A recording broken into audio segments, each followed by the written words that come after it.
What's up, everybody? Welcome to A1 Hoop Zone. Here to talk about the Lakers being below 500 again. Yesterday, played the 76ers. Great start to the game, I guess you could say. AD and MB going at it. So we got to see some solid competition there. But, the elephant in the room, quite obvious, LeBron not playing. So obviously, that's going to affect the Lakers' game plan because he is the Lakers' game plan. And there's no other way to put it, unfortunately. Thought Russ was going to fill that void and be able to fill in for him. Help low manage within the game while he's in, but that has not been the case. I think we are 49 games into the season, and we are sitting at 24 and 25. Um, Greatly disappointing, I would say, when you look at the roster. You got, three, for sure, two, for sure, lock Hall of Famers, future Hall of Famers, and AD and Bron.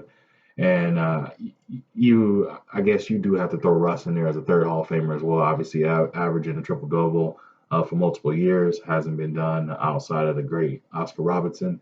So let's talk about that, man. I think Laker Nation probably agrees that this experiment has not worked out. Even though I think, if I'm not mistaken, all three have only played together no more than what is it? No more than maybe 20 games. So half of this experiment, someone's been nicked with some type of injury or been out in some capacity. But yeah, man, I think the writing is on the wall that this isn't going to work. Uh, Unfortunately, I'm a fan of Russ as far as the energy he brings on the court. But when it comes to situational basketball IQ, yeah, it's just one of those areas. I mean, you can say you can say in a video game how you have 99 overall in every other criteria, but then or skill set. But then when it hits that basketball IQ and situational moments, that's when that gray area comes in, man. Where it's definitely lacking, I would say. And again, that's not to take a shot at him, and he's not to blame completely for being the Lakers being 24 and 25. But I'm thinking that he definitely has a shoulder, a lot of that blame as well. Just very very turnover prone, and yeah, I mean when you turn the ball over at the wrong time, that puts the nail in the coffin for your team at that point. So I think at this point, man, it's time to go ahead. Bron and AD, go ahead and put that out there. Give that, we apologize, Laker Nation. We made a mistake. We put on our GM hats, and it let us down. I guess the old media likes to say is that everybody knows Michael Jordan was a phenomenal basketball player. Majority call him the GOAT, and as a GM, up until now at least, as a GM, he's been striking out left and right. So now it seems like Charlotte has hit their stride. They got some young talent, and they're balling over there. They're doing what they need to do, and they're putting teams to sleep, man. And they're playing exciting basketball. So that's great to see MJ be able to finally look at some success and venture into the playoffs, hopefully, and see how far they can go. So I wish them best of luck. But as AD and Bron goes, we're looking at the situation, and it's just like, yeah, this roster is just, there isn't a coach alive that could turn this roster around to make them be able to compete with the Warriors or say the Suns. Just because any up tempo team with young talent can shoot, play defense, automatically puts us at a disadvantage, man. Again, hate to say it, but it's just true. So I think a lot of it, what we need to do as far as from a Lakers perspective, is buckle down. Defense is all about effort. Rebounding is all about effort, and the offense will come or it'll flow at some point. So I think we need to get back to playing, being in the top three in the league and defense. That's a staple point of what got us, the championship in 2020. Um, so I think that's something we need to return back to, is focusing on defense, starting there with effort, and then going from there. Outside of that, unfortunately, I think it's about time to make some roster changes at this point. I mean, I've been hearing a lot as far as potentially John Wall for Westbrook. I mean, we all know and no disrespect, you can say you're getting the same player back, but I feel that John Wall, as far as when it comes to situational basketball and his basketball IQ, he's a much better fit for the Lakers than Brody is. Unfortunate to say that, but the way I look at it, man, John Wall, he's not turnover prone, not as turnover prone as Westbrook. The only issue with John Wall is just, he's injury prone. So it's like, what are you really trading and getting? Are you getting him for a full season, half a season, a quarter of a season, or him sitting out the season at all? I guess the question for me is, he's healthy now. Why isn't Houston allowing him to at least play with the young talent they have there and mentor them in that way? So again, that's a conversation for another day. That's some internal stuff they have going on. But if all else fails and that was a last resort kind of trade offer, I hate to say it, if I was Rob Pelinka, I would pull the trigger, make that trade, and go from there. I think John Wall would be a better fit. You're getting essentially stat wise, as they say, you're getting almost the exact same player, but those other attributes, as far as again, the higher IQ, less turnovers, smarter basketball, you're getting that in return. And you're getting also a point guard that actually um, doesn't mind buckling down and playing defense. John Wall was at one point one of the highest, rated point guards as far as blocks. So I mean, he definitely goes after it. He gets after it. He doesn't let it. He doesn't let the opportunity go by. And I think being in that situation where he's having Bron and AD with him, I think at that point he'll strive and he'll be able to rise to the occasion. Russ, I think he's been at. And again, I don't want to beat up on Russ, man, but I feel like at this point he's kind of emotionally damaged at this point and damaged goods as he's been asked to do so many different things. He's done it, and then we still lose. So it's like for him, he's thinking, okay, I'm doing everything you guys are asking me to do. I got benched in the fourth quarter. We still lost. I'm doing this. We still lost. I'm not shooting. We're still losing. I'm getting a triple double. We're still losing.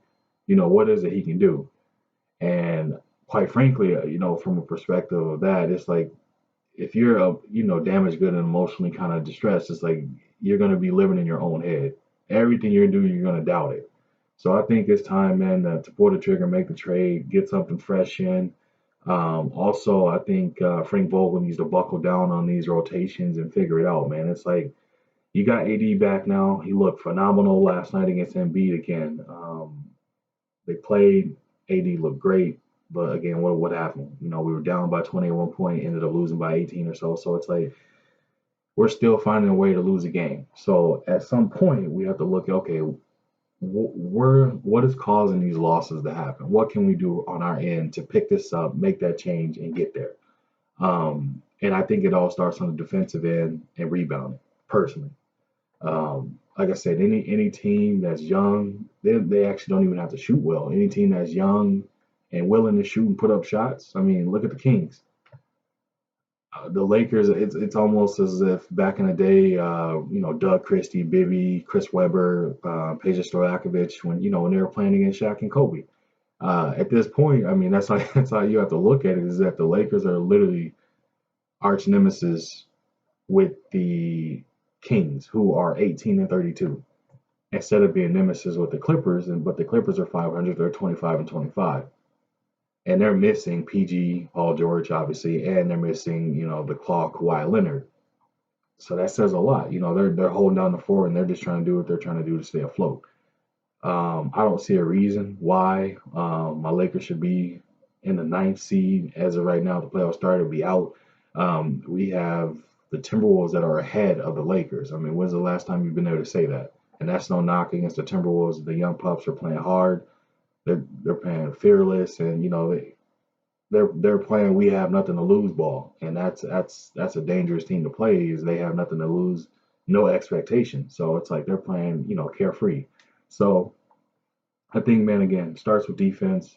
Um, Crash the boards, communicate, make sure we're doing the right things and the fundamental things. I think that we probably should just actually get back to the fundamentals and making sure that that we're playing basketball. Have some fun out there. It looks like when I'm watching the Lakers play, man, it looks like we're not having fun. We may get 4 to 5 minutes a game where it's fun, high fiving around. We got some ego, some showboating going on, but then shortly after, Never fails. No matter what the lead is, never fails. All of a sudden, some missed shots, some turnovers. Boom, we got a 4 point game. Boom, we got a 2 point game, tie game.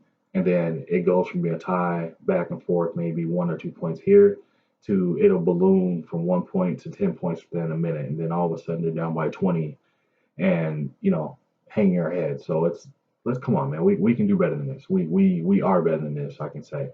And again, that's just the Laker point of me. Just want to provide a reaction video to that. To the Lakers, again, below 500 again, losing to the 76ers. And tonight, tough, tough game. playing in Charlotte. Charlotte is they're balling right now. That's the easy way to put it. Um, but I'm gonna be optimistic. I'm gonna say Lakers win by 5 tonight.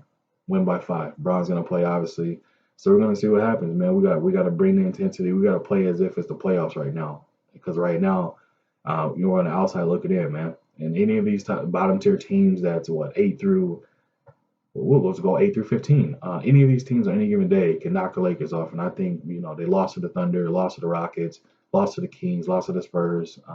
Don't recall about the Pelicans, Trailblazers. We know they're hit or miss. If they're hot, they're on. So let's get it together, man. That's the easy way to put it. Again, got the Lakers tonight by 5, playing against Charlotte. Get us back to 500 and see where we can go from there. At this point, take it a game at a time. Don't look beyond or don't look past any other team. Let's just take it one game at a time, man. And again, hate to say it, trade speculation and rumors. If we got to, pull the trigger on the trade and let's see what happens. What's the worst that can happen at this point? Bron moved back down to playing point guard and we go back to what he's naturally, done for the past 18 years of his career. So let's see what happens here. Thank you for sliding through. Dunk that like button, subscribe. Let me know what you think. Leave, definitely comment in the comment section. I'll be seeing you there. Provide feedback. Let me know. Give me your prediction points. Let me know how you feel about the Lakers. And next few videos, definitely going to be touching on the NBA as a whole. But just want to provide, again, a little feedback here to my Lakers and struggling and Laker Nation. I feel your pain. We're right there. We'll figure it out, man. Worst case scenario, we make the playoffs. Best case scenario, we win a championship. That's how I had to look at it. Again, thank you for coming through. A1 Hoop Zone. I'll see you later.